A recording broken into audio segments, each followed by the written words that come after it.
Hey there, Rune. Hopefully you can see me, or hear me at least.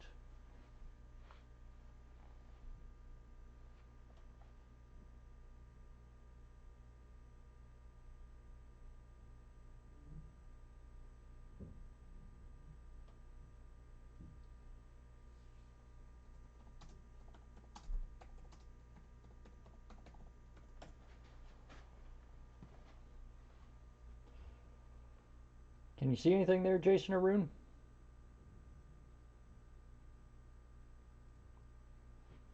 Because I cannot tell. Oh, good. All right. Yeah, sorry, Jason, if you need to run off. But, thanks for stopping by at least. Um, so, I know a few people have seen me complaining lately about people thinking that I'm a carpenter. Well, it's kind of because of this. Let me see if I can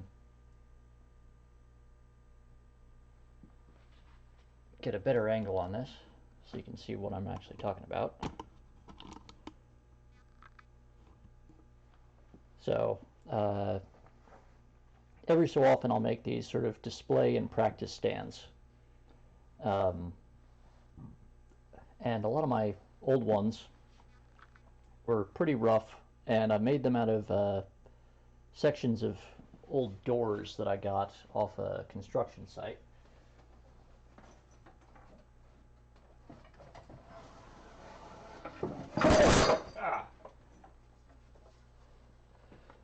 And they would look something like this.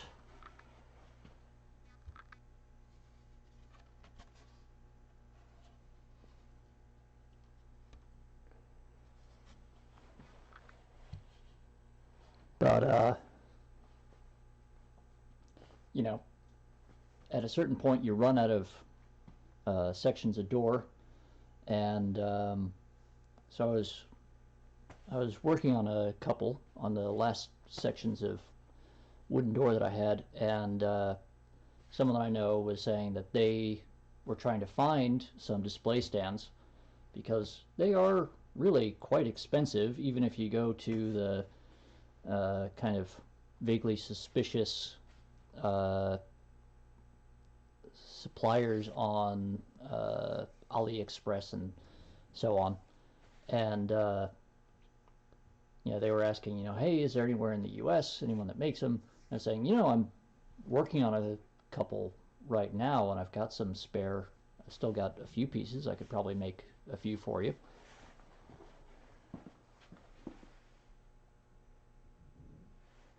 Yeah, so most of the time I usually just make these both to practice door prep work and to give me a practice stand for full-size lock sets instead of just having a bare cylinder in my vise or something. That's right, Albert. Um, and so it and business has been a bit slow, and hey, here's someone offering to pay me to make something for them, and I gotta eat, so sure, why not? I'll make a few. And it became this whole thing where it's I'm not a carpenter. I've spent what is it, like 12 years now studying and practicing and working towards getting myself set up as a locksmith, moving away from my old career in IT. And now suddenly I've got all these other people saying, like, oh, I know a guy who does like really nice, fine furniture. You could go over and visit him and see how he has his wood shop set up and what kind of tools he uses and everything. And I don't think you understand what I'm trying to do here, or why it is that I'm doing this. I'm doing this because I need an income, and I'm not a carpenter. But anyway, this is sort of the thing that I'm working on now. I'm having to make a whole bunch of them, and let me tell you, uh, just finding wood for these is kind of tricky because normal doors are like standard size doors now are either 2 3/8, or no, sorry, that's back set. Jason's little back set checker thing. So it's either 1 3/8, 1 3/4, or 2 1/4 are sort of the standard door sizes now. Of course, in New York, standard sizes don't mean much of anything because we've got all of these old buildings that were put up in the 18th and 19th century. So all of the woodwork and everything is custom, basically, because back then they were all doing it by hand and there wasn't a standard for all this stuff.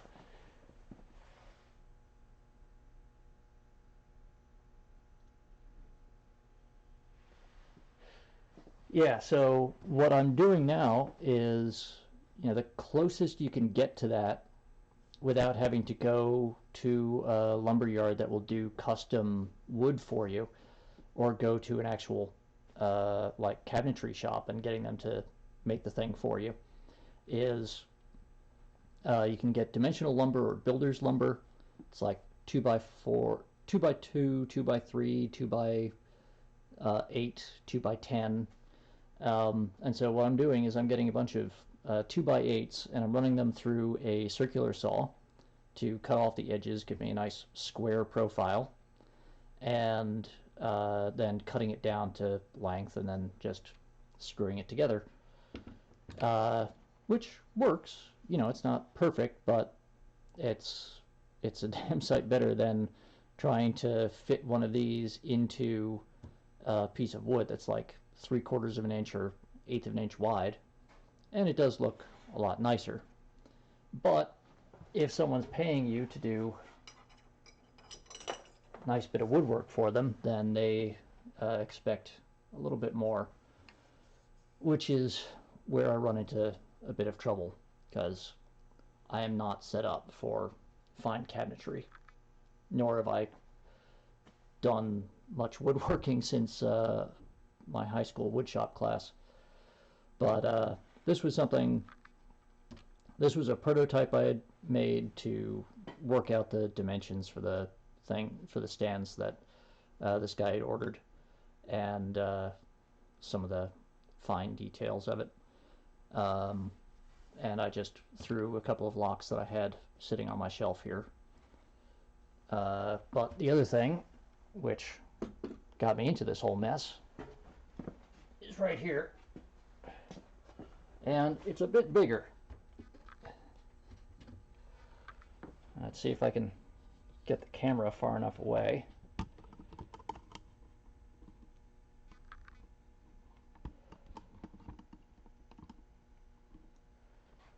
So this is not nearly nicest looking, because this is actually a section of a modern 1 3/8 inch solid core door. And when they say solid core door, it's not actually a solid piece of wood. What it is sort of masonite-like laminate on the outsides, and then the middle bit is just basically plywood or composite. And then for the very edges, they put in a little strip of like maple or pine. But it is an actual door. It is actual door thickness, and with that soft filling, it's very easy to work. So this I turned into a simulation of an average New York City apartment door with a Siegel Jimmy-proof deadbolt up on top, and then a Marks 91A mortise lock down the bottom. Got a Marks cylinder in there. In New York right now, usually this is going to end up being a Marks or Ilco cylinder in a Schlage keyway, and then the tenant is usually going to provide their own deadbolt and cylinder, and the Siegel Jimmy Proof is still extremely popular for that. You can still buy them. The quality's gone down a little bit because they're owned by Primeline now, but they're still pretty solid and very good deadbolts. And you can put pretty much any type of lock you want in because pretty much everyone makes a rim cylinder version of their lock. So you can get anything from the cheap pot metal Siegel cylinders that come with these things up to really nice high security ASA Medico multi-lock cylinders. And this I actually built mostly using hardware off of the doors to my old apartments. The Marks deadbolt, or the Marks mortise lock, I picked up secondhand on eBay in surprisingly good condition. But the rest is all stuff that I've been hauling around from place to place from my old apartments. And yeah, this is both useful as a way to show customers different types of locks, how to mount locks. It's also useful when I am teaching other people how locks are installed, how to place them, how to identify them, or even how to do certain entry procedures. And one little demonstration I like to do is, what to do with what do you do when you get a lockout call? And someone says, oh, well, I was just out taking out the garbage and the door slammed behind me, which pretty much everywhere is a pretty common way to get locked out. Well, in that case, on a door like this, this is the status that the lock should be in. Deadbolt's unlocked, mortise deadbolt's unlocked. All that's in there is the spring latch deadbolt, and the handle is going to be locked out because most people don't understand what this switch is for. And so when that happens, you can get into that pretty easily. You either slip the latch or you can pick the lock, and all you need to do is turn 90 degrees and retract the latch. So let's say you do that and you manage to pick this, because this cylinder down here is almost always provided by the landlord. It's usually pretty cheap, not very great quality, and very frequently it's master keyed, which is going to make it pretty easy to get open. So you do that, and this is even after you've gone through the whole thing of checking ID and all the stuff that, at least in New York, you're supposed to do when you're providing lockout services. And if you get to this point and you're not feeling any resistance, you're not picking up that latch, what's actually going on is that deadbolt is locked up. See right there, I can just turn the key freely past 90 degrees and I don't pick up anything until I hit almost the 6 o'clock position, at which point I retract the deadbolt. So if you get to this point and the person's saying that they got locked out because they let the door slam behind them, they're selling you some lies, and you should be asking them questions like, do they want to still be here when the cops arrive? I'm going to take a look at your comments now.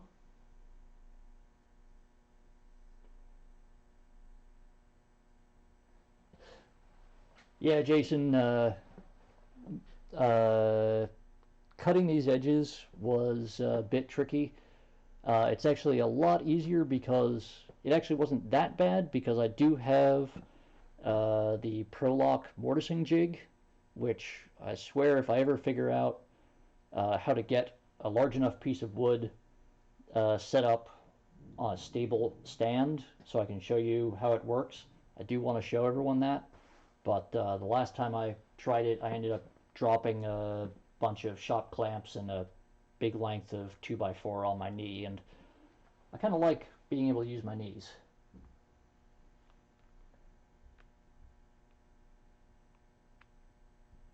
Hey LPP, hey Rune, hey Albert. See anyone else that I missed? So, yeah, this was actually, I originally started thinking about this and set this up because of a story that my instructor at trade school told our class about a lockout job he was on. And, you know, on the occasions that I do take lockout work, I usually try to avoid it because there is a significant liability issue with that.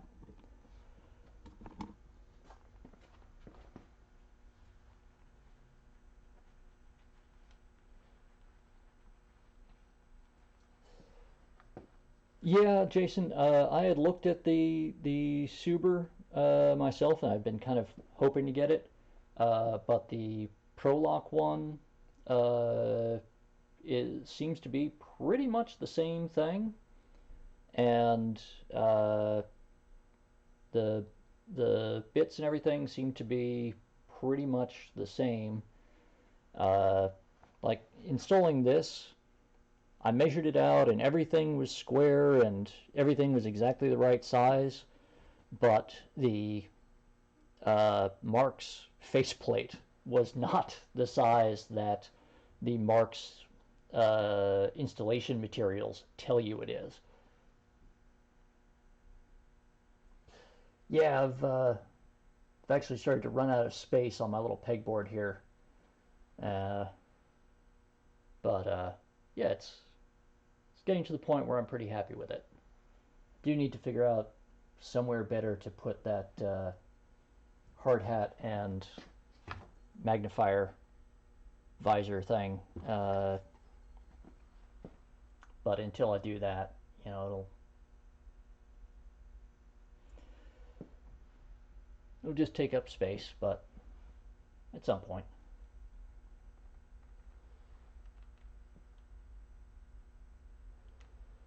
Yeah, and Rune, on old doors, particularly the old doors that I encounter, one of the biggest problems isn't just that those things are like paper thin and that the edges are practically non-existent, but that the wood is so. Yes, Jason, please. I want to see you install a mortise lock with a chainsaw.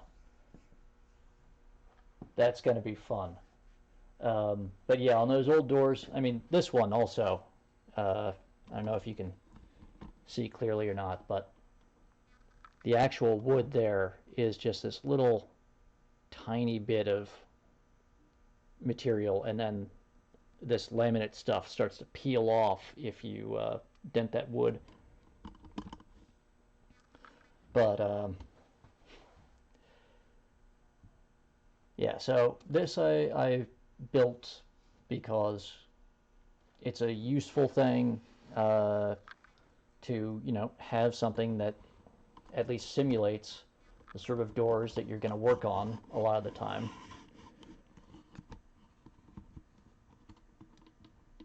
And this is more or less the standard or the most common arrangement of stuff here in New York City.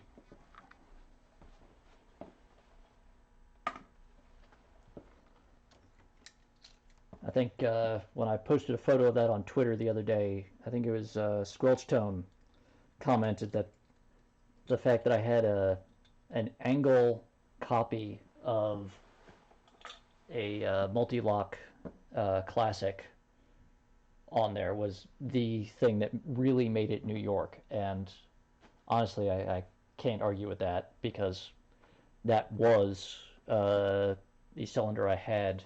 That was the deadbolt cylinder I had at one point when I was living in Manhattan.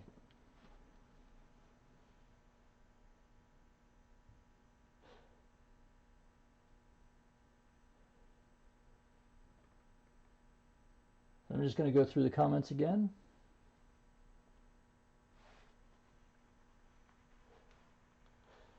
Yeah, lock pickings, gal.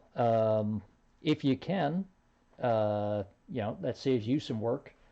But on the other hand, 2x4 is really cheap. When I was at the lumber store the other day, I think 2x4 was going for something like less than $2 for an 8 or 10 foot length of it. And you can just sort of, as long as you can cut two lengths of it relatively square, put a couple of screws through the bottom to hold it, like that. Just screw there. Whole thing is pretty solid, and you can you've got a pretty decent little stand there.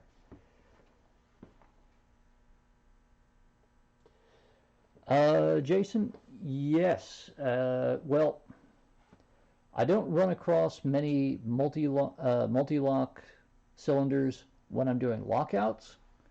I have done a couple of retrofit jobs where someone had multi-locks installed and they wanted them replaced. And I frequently get people asking for multi-lock. It's an incredibly popular brand here in New York. Ever since they first started getting imported here back in the early 90s. And it became,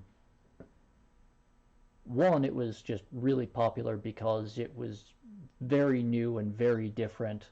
And back in, and like New York, particularly in the bad old days in like the 70s and 80s, it was a really big deal where everyone was constantly trying to find the latest, greatest, and most unusual thing to put on their doors in the hopes that it would stop people breaking in, which is why you'll get, you can actually sometimes date exactly when a door was last upgraded by looking at what locks are mounted in there.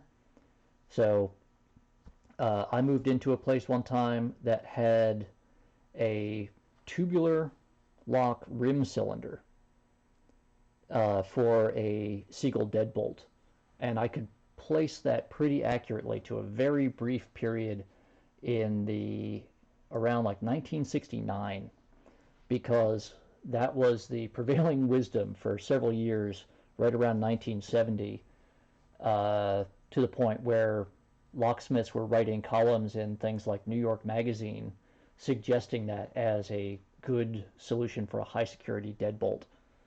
Like if you couldn't mount a Fox police lock on your door, get a Siegel Jimmy proof deadbolt and put a tubular cylinder on it. And then of course that Fichet lock that I have, that thing I also scavenged off of an old apartment door.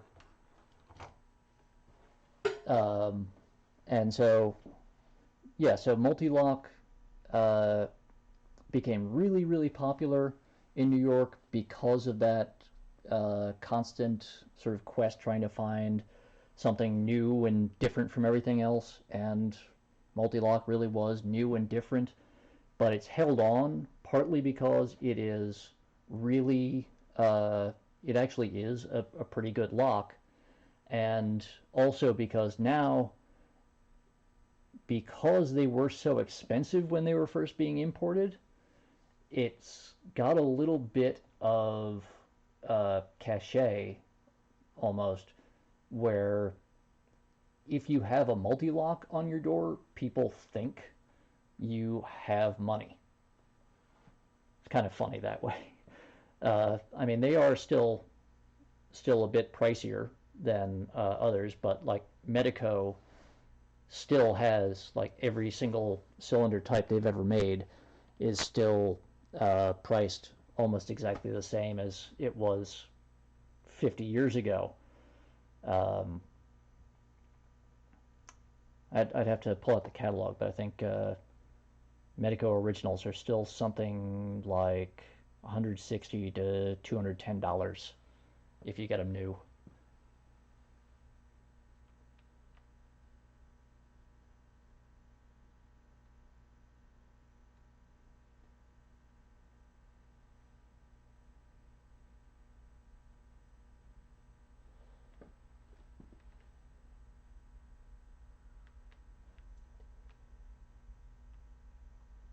So, yes, Rune.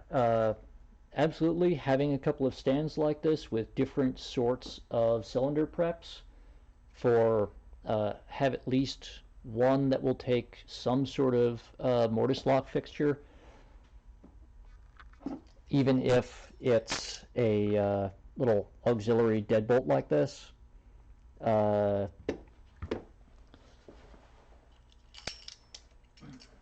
Something prepped for a rim lock, something prepped for a cylindrical bore so you can fit all those nicer locks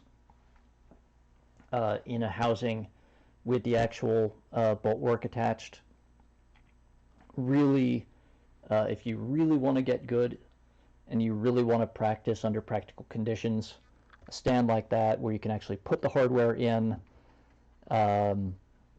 have it mounted, and where it's actually going to stop you from doing things like fiddling with the tailpiece or whatever.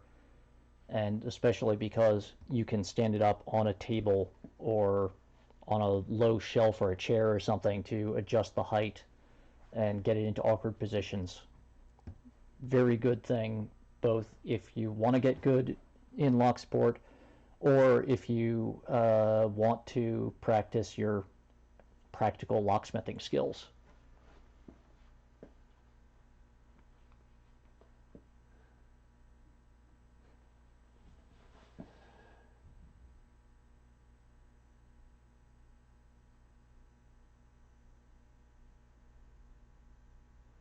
Rune, you know what? Hang on a second, and I gotta grab something.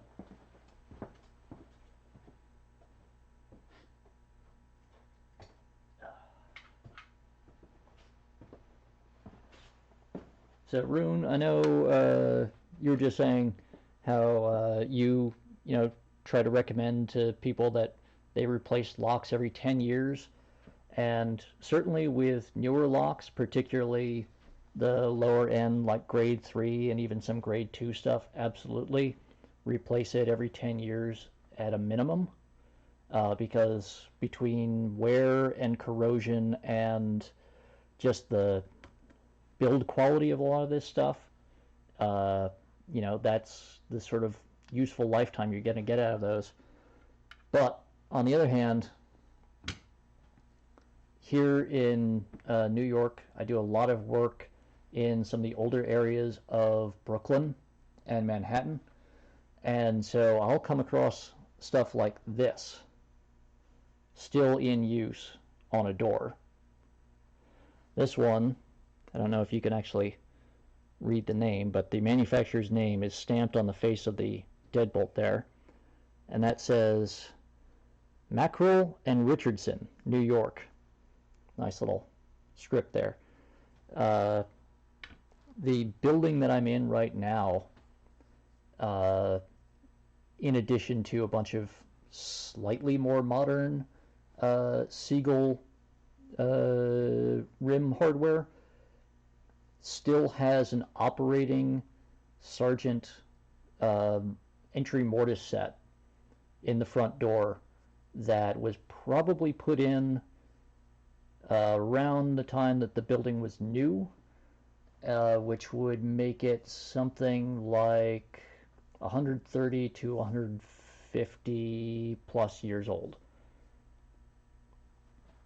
And, you know, the thing is that these old cast iron and, you know, milled billet brass locks really will, even without a lot of maintenance, will hang on as long as you don't really abuse them.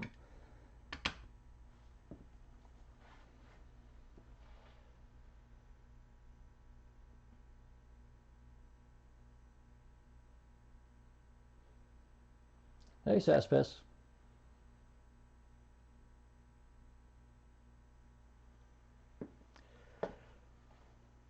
I hate to tell you this, Rune, but this is actually only temporarily out of service.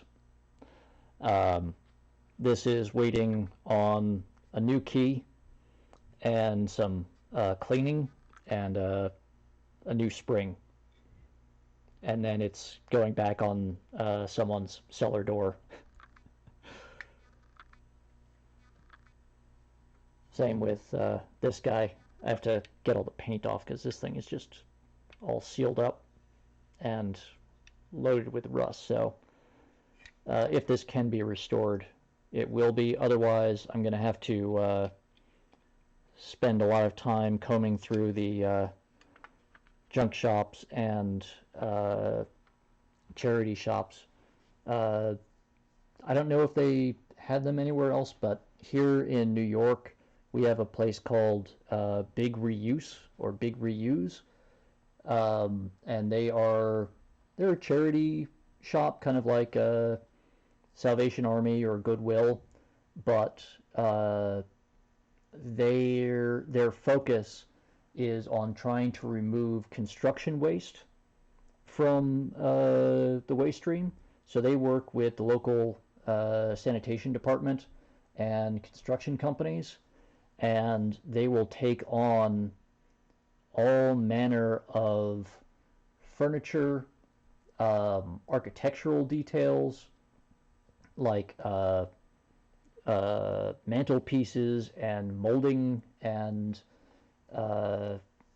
wall sconces and stuff, in addition to all the usual sort of funky, cheap, old, barely working tape decks and stuff. And they also have huge bins full of old locks. So I'll go in there every so often, and I think just last week I went in there, picked up a couple of this style of rim lock and a couple of Siegel Jimmy Proof locks that just needed a bit of cleaning and some springs adjusted for, I think, $30. And some of those things were basically new, fresh out of the box. Hey, Lockmania.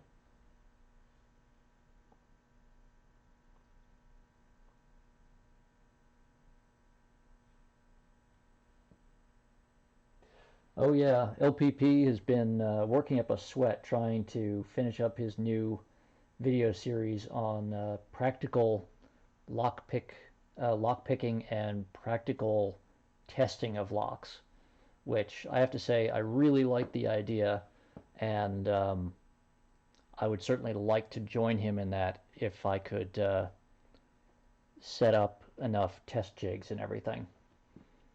But in the meantime, I'll have to leave that to him and lockpicking lawyer and some of the other people that have nice big garages and open space and neighbors who don't mind them wailing on things with ramset guns and big hammers.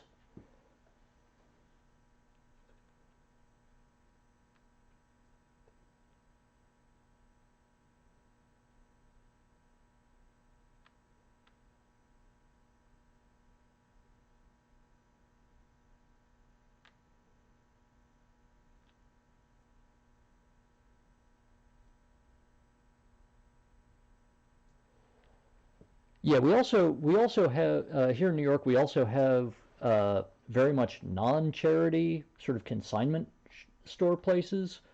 They also will have old locks and stuff, but they get very pricey, and it's not always consistent that they'll even have anything. But a couple weeks ago, someone was going to one, and they had a whole bunch of old privacy chains from, I think it was the Waldorf Astoria or something, one of the really fancy old hotels here in New York, and they wanted something like $30 or $45 a piece just for this privacy chain. that you really would not be actually putting into use. So I have to assume it was for, they were pricing it entirely for collectors of old hotel hardware or something. Um, and then they had that same classic solid body Yale padlock that I think Yale still makes. I forget the model number, but it's like the 400 or the 600 something. The one that has sort of the cast in uh, detail work. It looks a little bit Art Deco. Um, and they've been making them since like the 1890s, and you see them all over the place. And they still wanted uh, quite a lot of money for each one, even though they were in really objectively terrible condition. Which is why I don't go to them so much, because if I go to these charity places, they don't they don't try to price things for collectors unless it's like a really, really super nice mantelpiece, like hand carved mantelpiece from the mid 18th century with like mirrored panels inset into it and everything. And it's in fantastic condition. The locks, I can just go up to the register with like a handful of stuff, and they'll mutter to themselves for a couple of minutes and they say, $30. And I'll walk out of there with hardware that I can clean up and either sell or use for repair parts that will bring in uh, easily 10 times that much.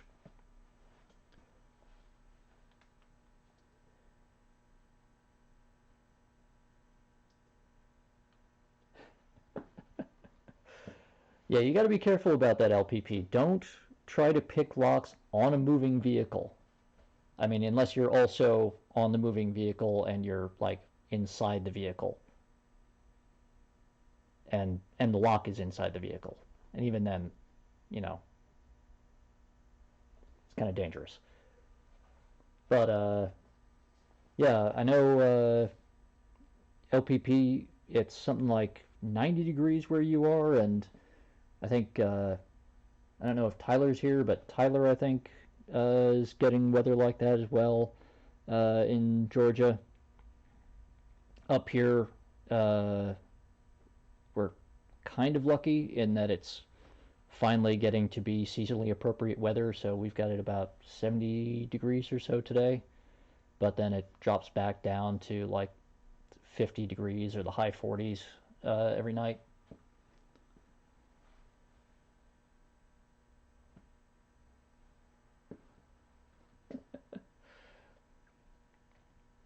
But at some point soon, I need to make another one of these practice stands and set it up like the door on my last place, because it actually had an original Schlage wafer lock, A series wafer lock, back before it was called the A series, um, and then some hardware that I put on. So you can't.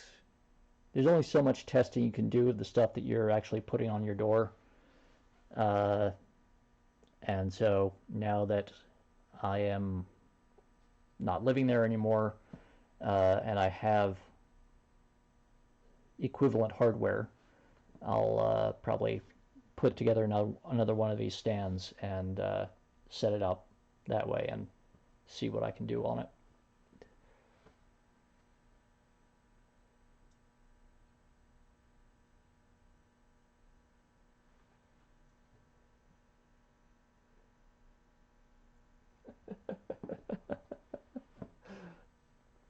If you keep going, I bet we can actually goad LPP into trying at least one of these things.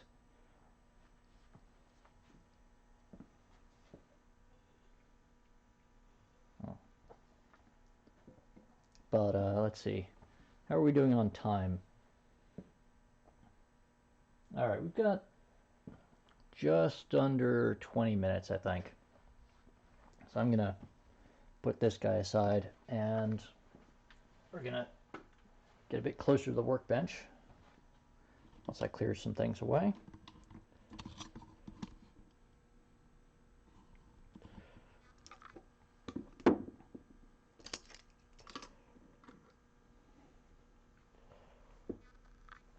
because I found this at that same junk shop the other day, and I thought that it was a pretty cool and unusual thing, and I wanted to show it to you.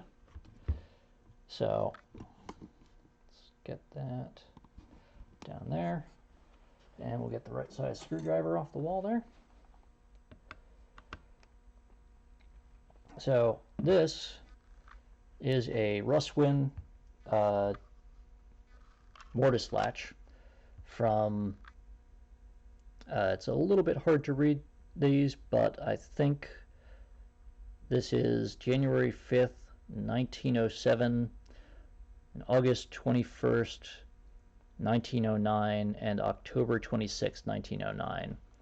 So, you know, from somewhere before World War I. Very nice, heavy cast iron, and it looks like brass-plated cast bronze. You know, very cool stuff. And now we're gonna open this sucker up.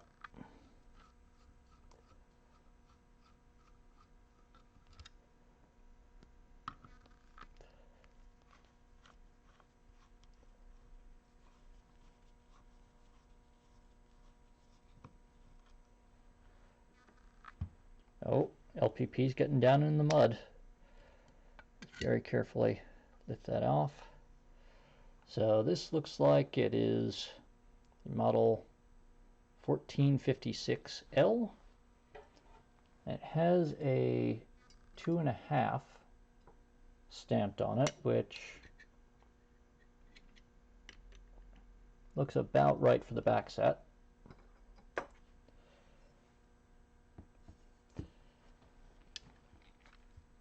And you'll see actually a whole bunch of the other parts in here are also stamped or etched with that same number, 1456L.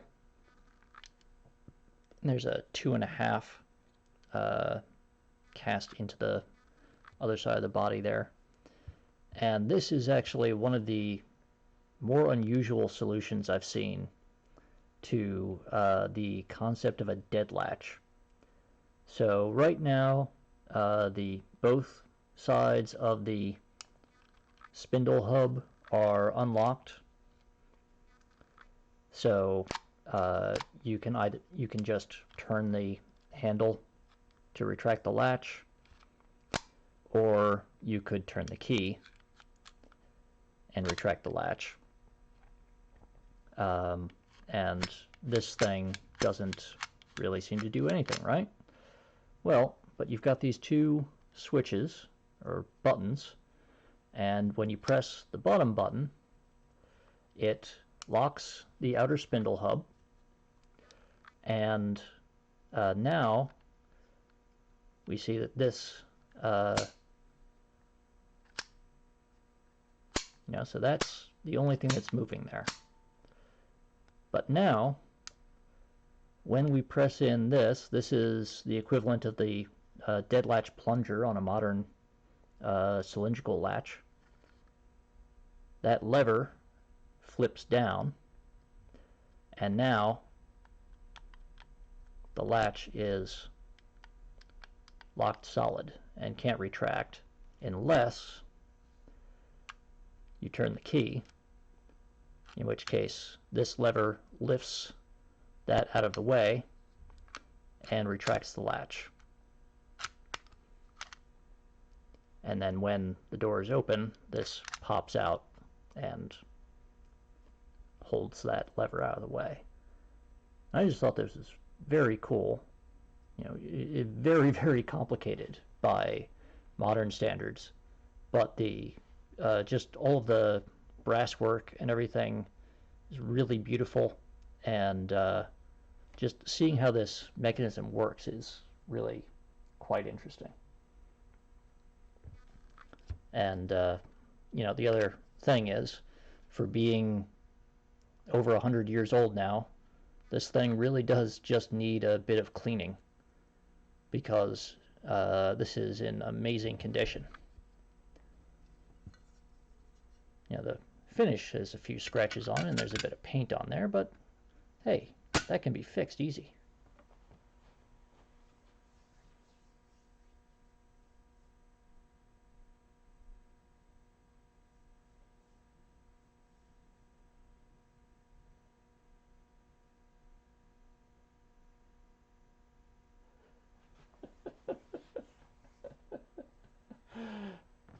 LPP, I think it is now your mission to go around that house and just attach a lock to everything that you can.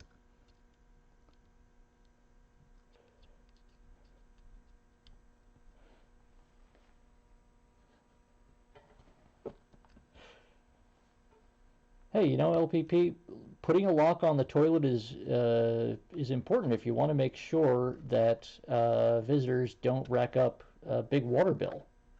I mean, assuming you're in an area where they actually meter and bill you for water. I think most places do now, but used to be that a lot of places had largely unmetered water. Excellent. And I guess that's just about it, but we've got another 12 or so minutes before I think anyone else is going to be doing anything. So, oh, you know what? A couple more just oddball finds that came in. So, I think I've shown all of you this pair of Ilco peanut cylinders. Well, I felt that they were getting a little bit lonely, so I found some friends for them. There's a pile of even older Ilco cylinders that have been fitted with a variety of Lockwood and Hurd keys, which, I know, weird, but hey, they all work. It's like one that's missing a tailpiece, which I don't think I'm ever going to find a spare tailpiece for one of these things, but who knows.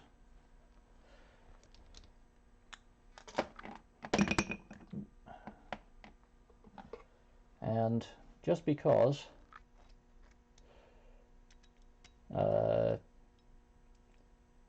this thing is another find I picked up at that junk shop. It is the outer half of a Baldwin smart key deadbolt. And unfortunately, I dropped it when I was opening it up, so I did not get a chance to try to read and decode it. But again, all it took was a bit of cleaning up, and just like I showed everyone in that video, I disassembled it, reset it, and set it up to this key here.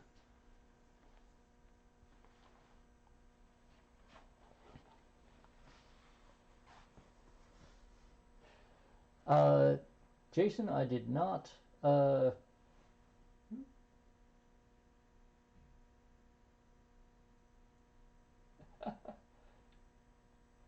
LPP, I have not boiled the peanut cylinders yet, but they have been soaked in Houdini. So they're a nice sort of citrusy peanut cylinder now.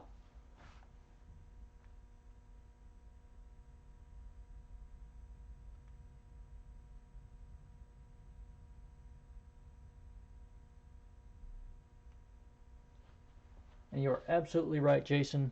Baldwin should be ashamed of themselves. I mean, look at that. All that hollow space in this thing. About the only really good thing about this lock is the weight. And I would not be surprised to find out that that's because they cast this mostly out of lead or something. It's unfortunate. It's shiny and, it looks kind of nice, but that cylinder in there, I think this is at least a second generation, maybe a third generation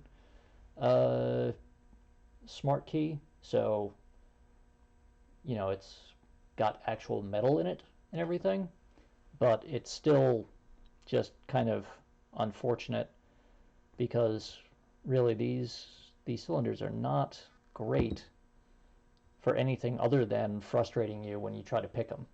Like they're great against picking, but they're they're not very good for anything else. Like I was opening this up and I noticed that on this side of the lock there's a couple of ball bearings in it, and I cannot figure out what those actually do, because all of the components that you actually would be wanting to destroy if you were trying to enter this destructively are, well, not where those ball bearings are. They're not hiding anything important. It's just kind of dead space behind those. I don't, like, if anyone does know what the point of the ball bearings on the left side of the smart key cylinders are, please let me know, because it's annoying me, I gotta say. I just cannot figure out what the purpose of those things are.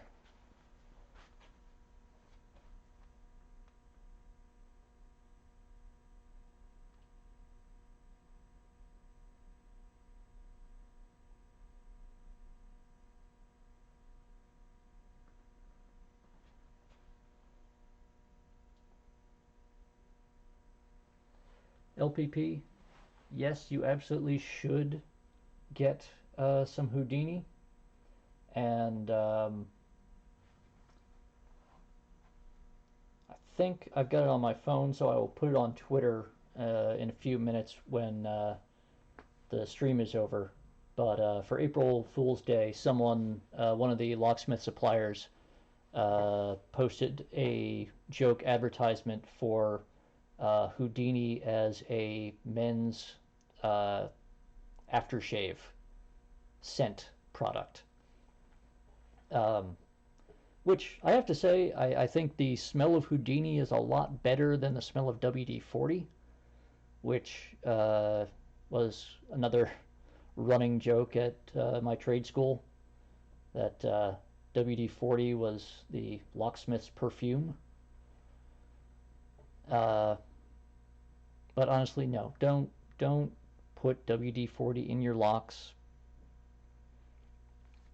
Like, it's okay as a de-icer, um, and like maybe if you've got some really serious weather issues where you're worried only about water getting into things, yeah, but no, don't don't do that. Use a good PTFE based lubricant, or use Houdini.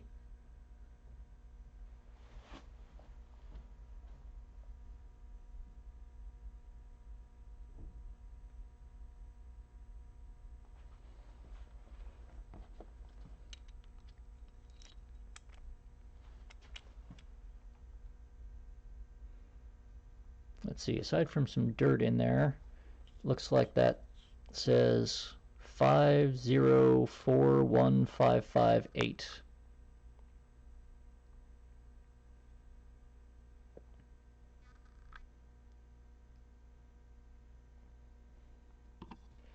Let me see if I can get it so that this will stay visible. Yeah.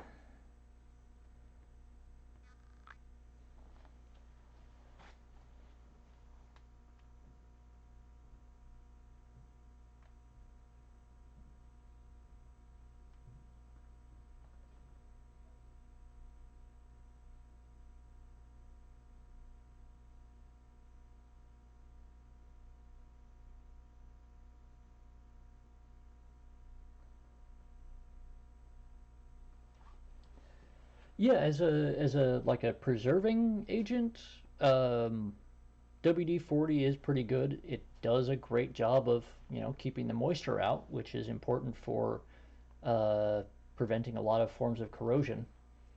But at least here in New York, what tends to happen with WD-40 is, because it's not in a sealed environment and you're not like just soaking it in a giant vat of the stuff, you just get a thick layer of it that dries out and accumulates dust, and it ends up jamming stuff up in there. So very frequently uh, when I get a lockout call from someone that I know, or I get a call from someone saying, "Hey, my lock's acting funny. Can you come take a look?" I'll go out there and it'll be some old lock that's been on there for 30 or so years. And when I get it out and I get it open, like the chambers will just be filled with a solid block of old graphite that has then been bound together with WD-40, and it's just this incredibly foul smelling stuff when it's been in there for a long time and it's soaked up a lot of dirt and dust and graphite, and it just really, really gets to me. Like WD-40 as a sort of like degreaser and sometimes as a preservative can work. I do not like it in really fine machinery.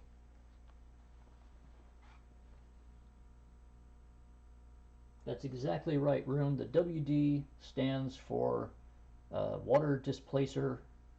The 40 is to indicate formula number 40.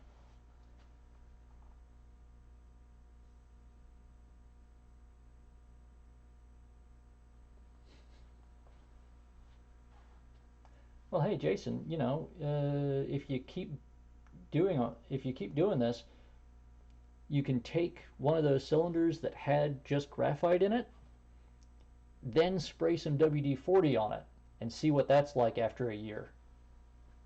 Because that's the sort of thing that I see all the time.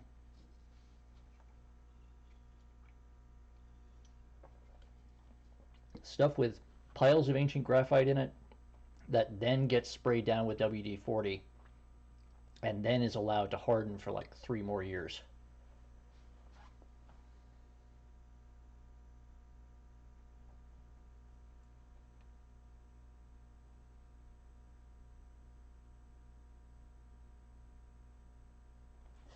Yeah, Jason, that's absolutely right. It's WD-40 will work fine as a short-term thing, and it's if all your lock needs is a bit of lubrication, then that'll do the job. Uh,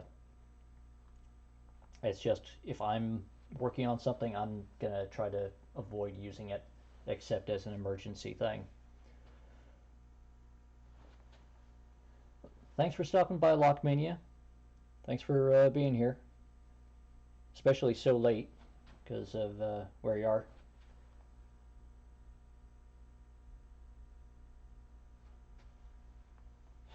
Anyway, it is now 4 o'clock. I'm not sure if anyone else is going to start streaming.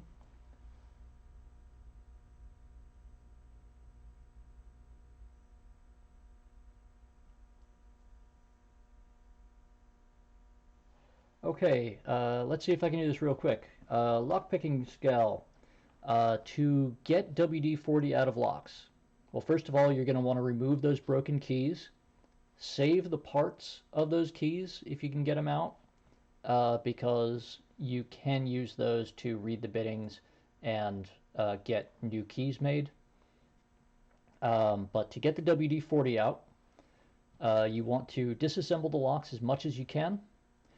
Soak them very briefly in rubbing alcohol.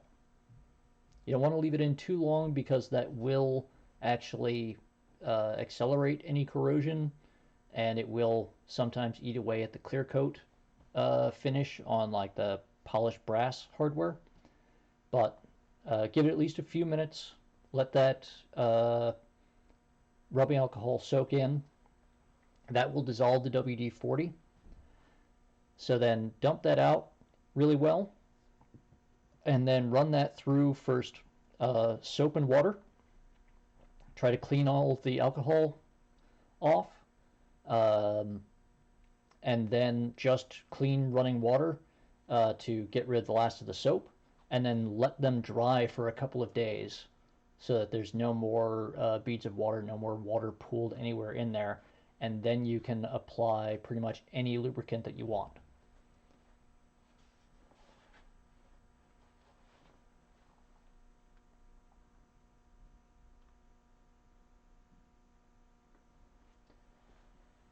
Yeah, electronic, or electrical contact cleaner is actually basically rubbing alcohol, so that'll work too.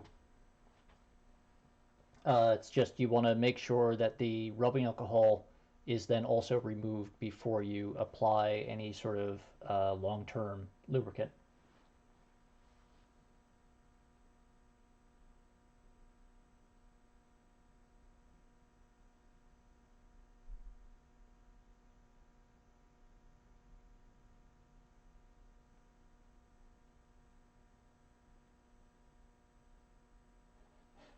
Yes.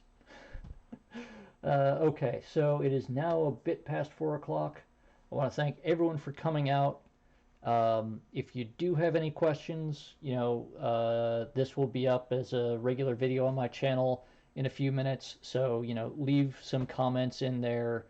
Or, if you think of something completely unrelated to what we've talked about in the video, you can always get in touch with me on Twitter. And all that. So thank you again, everyone, for coming out, taking the time to watch me occasionally make an idiot of myself, or hopefully more often not. And hopefully I haven't bored anyone to death today. So thank you, everyone, and until next time, stay safe and happy picking.